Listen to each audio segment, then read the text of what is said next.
place. అయ్యా నీ నివాసం ఎక్కడ అంటే Which is your dwelling నేను place? సౌత్ ప్రశాంతి నిలయంలో పలానా రూమ్ లో ఉన్నాను, నేను ఈస్ట్ ప్రశాంతి నిలయంలో పలానా రూమ్ లో ఉంటున్నాను, వెస్ట్ ప్రశాంతి ఈ విధంగా చెప్పుకోవటం కాదు నివాసం. Stating that I am in East Prasanthi, West Prasanthi or South Prasanthi is not the correct answer. ఇది ఈనాడు మనము జగత్ సంబంధమైనటువంటి యొక్క వాసనలో మనము బోధిస్తున్నాం. All these descriptions relate to a worldly state. సర్వజీవుల యొక్క వాసము భగవంతుడే. The dwelling place of all నేను living భగవంతుని beings is యందు God. వాసం చేస్తున్నాను. I am living in God. అయ్యా నీవెవరు అంటే Who are you? నేను ఒక రెడ్డిని, నేను ఒక నాయుడును, నేను ఒక రాజును, నేను ఒక చెట్టిని, ఈ విధంగా చెప్పుకుంటూ పోతుంటావు.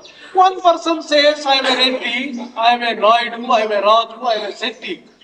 కానీ ఇవి దేహ సంబంధమైనవి మాత్రమే కానీ ఆత్మకు సంబంధించినవి కాదు. All these descriptions relate to the physical body, not to all. ఇవన్నీ కూడా నువ్వు లౌకికమైన ఈ జగత్తునందు ఉపయోగపెట్టుకునేటువంటి తత్వము.